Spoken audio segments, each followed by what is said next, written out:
What's up, everybody? Welcome back to another segment of HR Heretics. So, Kelli, one of the reasons people love this show is because we're transparent and we're authentic, and there's basically no rules here. So, you're going through something right now in your personal life. You want to quickly share with the audience what's going on and how you and your family are doing?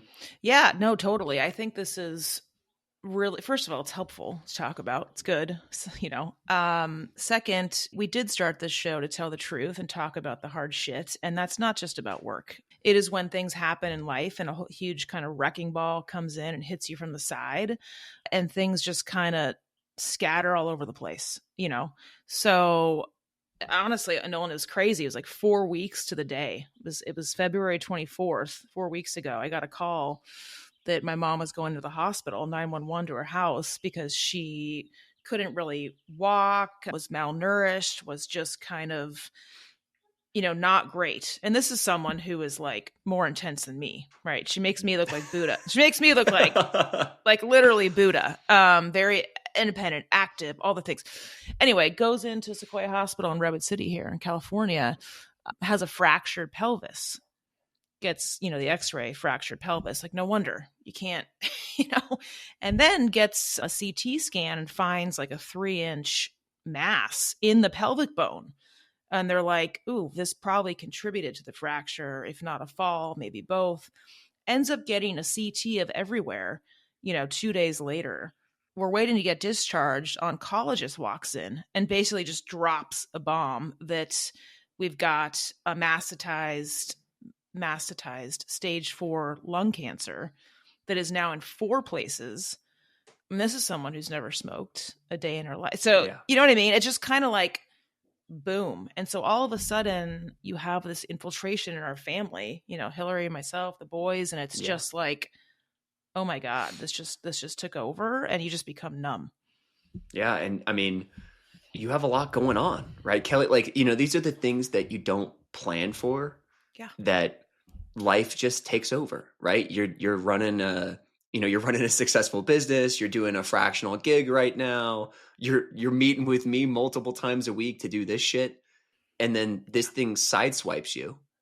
And, like, I don't know. I don't even know how you, like, there is no, like, it's not even normal anymore, right? Like, this is just like the thing that you're now dealing with that becomes priority number one.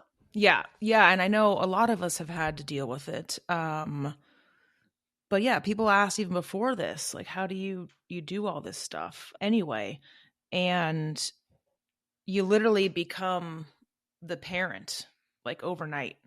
Do you know what I mean? Like, I'm literally the parent of this person who I don't know if she'll go home again, dealing emotionally, trying to support them because they're sad and feeling defeated and everything. So, like, there's just a lot to it. And I'll tell everyone, like, you all know this, that has gone through it. The first few weeks, I told Nolan earlier, those are like the easy weeks. Like, your adrenaline's going, you're fucking like taking care of stuff, you're going to the hospital, you're moving, they're like, I can do this. And then you're like, oh man, this is not stopping. This isn't like a 3-week sprint. And that hits you, right? That hit me this week. But Nolan, you've been through this too. Like, what do you do? And you literally, first of all, you can't be like, I got this all the time. Like, you can't stuff this and be strong all the time. Like, I had like 4 breakdowns. I was crying on the way home from work last week. And that's all right, I think. Totally. To have that and ask for that reprieve in those moments. Yeah. Friday, I was like, I'm not doing this. I canceled like 4 meetings, explained why. It's incredible how people can help you if you voice that. Yeah. So I'll share my story, which I haven't shared before, but my, my father-in-law is like the best person. It was the best person ever. And a couple of years ago, it started with, he was out in Salt Lake, and like, this is like like literal cowboy, right? The hardest dude I know, like, only works with his hands. And he was like feeling like winded. And this is somebody who wakes up at 4:30 every morning, starts working. He's the last person up. He's also partying with everybody until like the last drink. Yeah. And like, what the hell's going on with Kevin? So anyways, they ended up putting in a pacemaker while he was here. Like, holy shit. Like, granddad is a human, it sounds like, because you think these people are superhuman. And, come to find out, actually, that was actually just a symptom. It was the underlying thing that was going on with him is this very rare disease called amyloidosis. It attacks your organs. It was attacking his heart. We went through this journey over 2 years to where we got to the point to where he needed a heart transplant. So anyways, he got that. Yeah. And then fast forward to last December, he got sick. Yeah. And he passed away. So, these are the things that happen that like when you experience them, you're like, holy shit. Like, when you get to this point to where your parents get old enough to where they can pass, it hits you so much differently than when you're younger in life. And, some people go through this earlier in life and they have a lot more empathy, but this is kind of one of those situations where until you really experience it, it's hard to have that empathy. And so I always think about now, you just never know what people are going through. Yeah. You just never know.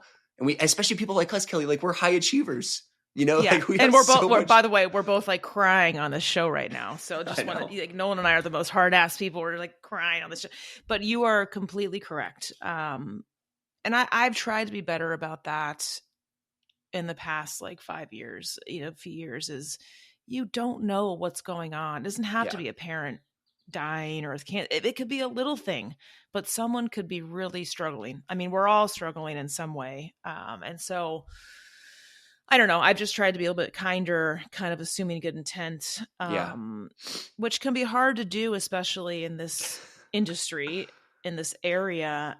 And that's why I love what we do, because people are human. Like I every time I go into work or talk to someone, they could be the biggest jerk leader, but they're sad about something or they're struggling with something. And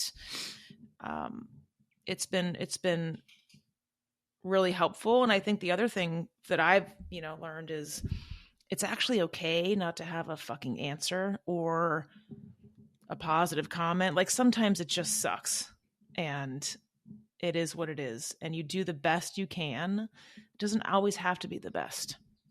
Amen, sister. And, it turns out that you can't compartmentalize life. Right. And so I remember when my dad used to like get home, he'd try to like take off his work hat and like put on his dad hat. And it just doesn't work that way. Like life doesn't work that way. And so, the lessons for me is number one, who you work with, the people you work with every day. Like me and you doing this show, right, Kelly? Like we're making a choice to spend more time with each other. And I fucking love hanging out with you. And like, it's super important to me is like you and I go through life together. These things come up and like, I have your back, you have my back. We're checking in on each other. Like, it's so important to have that at work. In fact, I think it's like more important than anything else that's going on, right? Is like that people who you work with have your back, because you can't just take your hat off of like, okay, like I'm dealing with this thing at home. Now I go into work and like put my work hat on and like get really performative. It just doesn't work that way. Like you need to have people that care about you. And then, the other big one is just, we just never know what's going on with someone. And, one of the things that I learned from my friend, Jessica Alter, that she was like a master at this. She would just be like, when someone was like really emotional or something like that, she'd give them a little bit of space. And then she'd call them and just be like, hey, is everything okay? And just asking somebody that question, I find is like, it just lowers the waterline. People can share about what's actually going on with them. And when you better understand the holistic picture of somebody's life, then you can figure out the best ways to work with them and to move the business forward. Obviously, we all care about those things. But first and foremost, we're human. Yeah, for sure. And just the speed at which that can happen to someone. Do you know what I mean? Like, I feel like my life just like, it was nuts. It changed literally within 12 hours. Like forever. So that kind of stuff is surreal. It's also, you try to find the good things, right? You appreciate life a little bit more. You get, as these things happen to us, we get older, kids, parent, whatever it is. It could be a pet, it could be a friend. You gain perspective. And you're not as much as a punk anymore, hopefully. You know what I mean? Like, that's so true. You're just not a punk. You're just like, you get wiser. You can help people more. You can help coach people more that are little punks still, because we all were. it's just how it goes. Yeah, the coaching thing. So I'll tell another story. So, we're going through this stuff and it's my father-in-law, right? We named my son after him and it's my wife's hero. And so we're going through this stuff right before he passed away. And I was working with Steve Schlafman, who's an awesome coach. But I think this is more of like a segment of like, you should have a coach. Like if the world's best athletes have coaches, like you should have one too. And so I was working with Steve and I was like, dude, I don't know what to do. Like I'm running this company right now. I'm struggling there. Right. I don't know how to support my wife. I don't know how to support my father-in-law. Like, I don't know what to do. And he asked this really powerful question. He goes, well, what would your father-in-law want? And it just became super clear to me because like, he's a grinder too, but like, he needs his baby girl, which is do everything I can to make sure Ashley can be there. Yep. And I handle the house, I handle the business, I handle everything else. But like, I never would have gotten there on my own. And that was the big learning for me is like, I was so discombobulated, like my brain was, and I'm sure you're feeling this right now. It's like, you have all these responsibilities. You've pre-committed yourself to a million fucking things. And now this thing happens and it has to take priority, but like, you got to figure out what is the most important thing. And that does, especially in times like this, it changes all the time. Yeah. And I think, again, the first 3 weeks you're just on adrenaline, so you are just kind of doing all the things and then you kind of collapse and you kind of stop and you break down, which happened last week. So now what do? You're like, okay, how do I not do what I did last week? And how do I not do what I did the first 3 weeks? So it's like, well, what are you, how new are you? Normal is I can't spread myself everywhere. First of all, if you have a support system, use them. And if you don't really have one, try to get one. Hillary, my wife, and my friends. And if you are a support system from someone, don't ask them what you can do. Just do exactly. it. Like never ask them. Just do. Because it's just that's like one of my biggest learnings is I will never ask someone how I can help them anymore. I'm just gonna decide how I'm gonna help them and do it.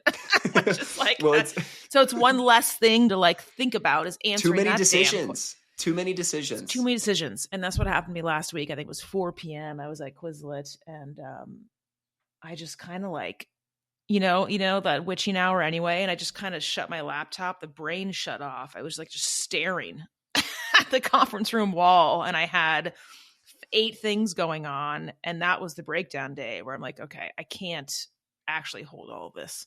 So now I'm trying to not try to do everything at once, try to do the things that need to be done quality and kind of rotate them a little bit more. And that's it's the only way to survive, man. I mean, we are human, to your point.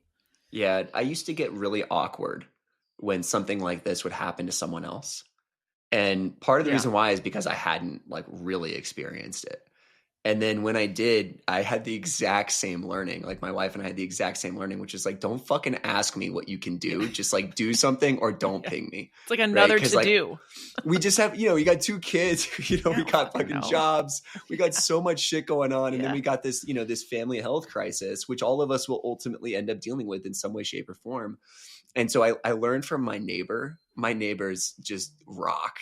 And they're just they're old school people. They're not on Twitter and social media and shit. Yeah. But they're just humans and they connect with humans. And so, what my neighbor Sue did is she literally she got all the neighbors together and was like, we're going to take care of dinner for the next week. Just tell us if you have any food allergies. Otherwise, we're handling the menu and it's just going to show up at this time. Is that time okay for you? I love it. It was the best. You know what I mean? It's just the best. Yeah. And it's one less thing to worry about. Right. So now the thing I do, my, the lever I'm always pulling in these situations is just hey, we got dinner for you tonight. One less thing for you to worry about. Here's a DoorDash gift card. Have your fucking kids place the order. Enjoy it. We love it. It's so easy. Hey everyone. We'll be right back in a moment after a word from our sponsors. If you're the decision maker at your company, we have great news for you, for your HR organization, and for your employees. A new and future forward way to do health benefits is here from Thatch. Not only do your employees get better health benefits with Thatch, but you save an average of $1,620 per employee per year. That's right, you can save over $1,600 per employee per year. Plus, Thatch reduces the time the HR team spend administering benefits. Businesses all over the country love Thatch's breakthrough approach. Rather than a wasteful, one-size-fits-all plan, Thatch empowers their employees by letting them customize their own benefits plan.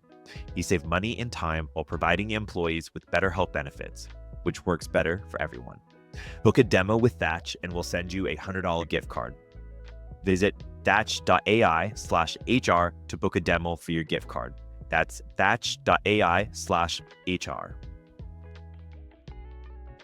Your workforce is your organization's greatest strength and often its largest single expense. But without the right tools, understanding where your workforce spend is going or how it impacts your bottom line can be a challenge. That's where Planful comes in.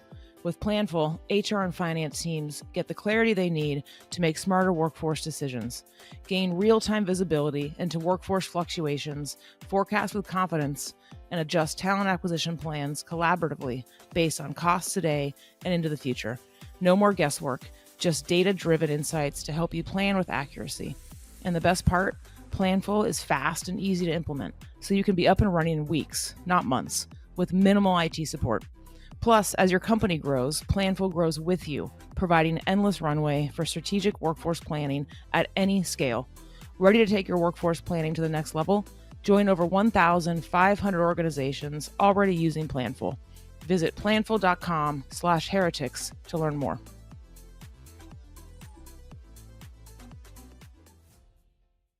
The last thing I'll say, just on a lighter note, well, kind of a lighter note, but I've learned so fucking much in like the last 4 weeks about the health system, about this, Oh my God, about it's a insurance, about key phrases to say at the hospital, about long-term health care insurance, power of attorneys, this and that.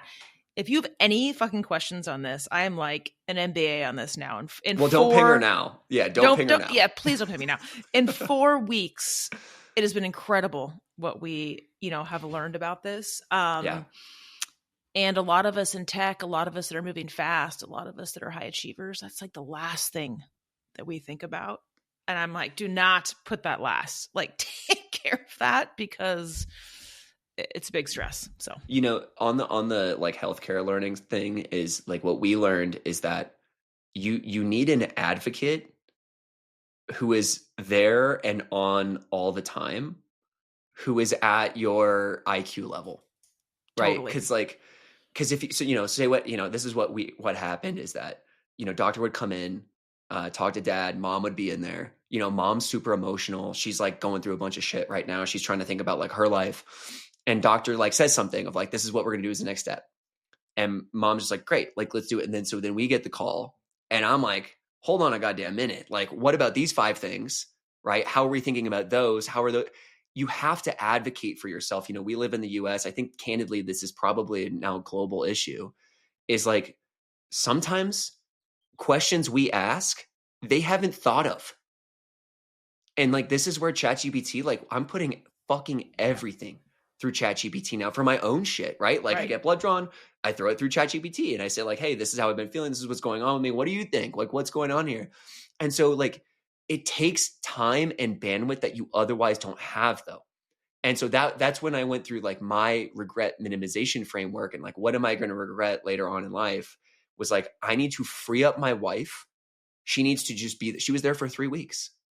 And it's just, you need to be there. You need to be at the hospital, right? With shit going on at work, call me. Like I will help you navigate that and figure out like who we can delegate to. And like, I'll be your coach in that way.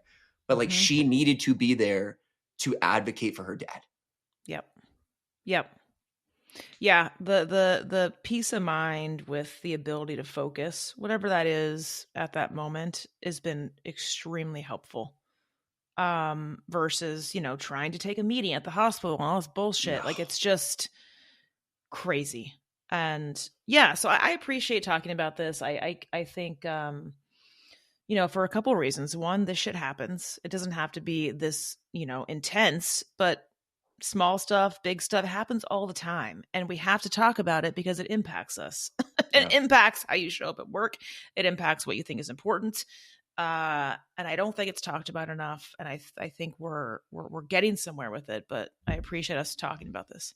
Yeah, I appreciate it too, Kelly. Last thing I'll leave the audience with is if you're on the other side of this, to where you're working with somebody who's going through something, one of the things that the language my wife and I used was like, do you want work to be a distraction now, or do you just need to have fucking clear space? Like, just asking that question at the outset, right before you drop the work question in, right, is super, super helpful for people, because like, sometimes they want a distraction. Like, we found that like, a couple weeks after he had passed, was like, I need to get my mind off of this.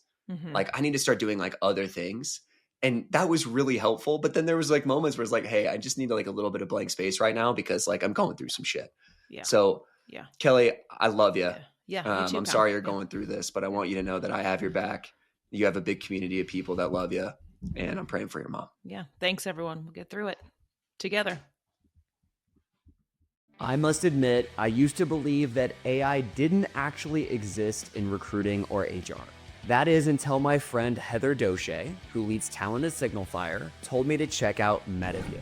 I got into the product and was like, wow, AI actually does exist in recruiting, and this product is sick. Metaview is the world's #1 AI scribe built specifically for recruiting. Their AI records and transcribes hiring conversations, like intakes, interviews, and debriefs, then provides perfectly summarized notes of everything that was discussed. I've seen firsthand how tough it can be to extract consistently high-quality data from candidate conversations. I've been in debriefs where interviewers told us about their feelings instead of what actually happened in the interview. And I've seen VPs and CEOs block hires because they didn't learn anything from skeleton scorecards. Metaview changes everything. With perfect notes from every conversation, your people can focus on creating a human connection with candidates, and they can save time on the busy work of cleaning up notes after every interview. But it's so much more than just a time saver, because perfect notes means perfect data. For every candidate and every pipeline, hiring teams can make confident, informed decisions, and talent leaders can finally take control of the interview process. Metaview covers all your compliance needs, works with all your existing tools, and takes less than 3 minutes to set up. Join talent leaders at organizations like Brex, Deal, HelloFresh, and Quora, and check out Metaview. Head over to metaview.ai/heretics to talk to one of Metaview's product experts. Tell them that me and Kelly sent you. Or you could just go to their website and get started for free. You'll be up, running, and AI-enabled in minutes. HR Heretics is a podcast from Turpentine, the network behind Econ 102, Moment of Zen, and Turpentine VC. Subscribe, 5 stars, share it on Apple, YouTube, Spotify, anywhere you get your podcasts, all the things.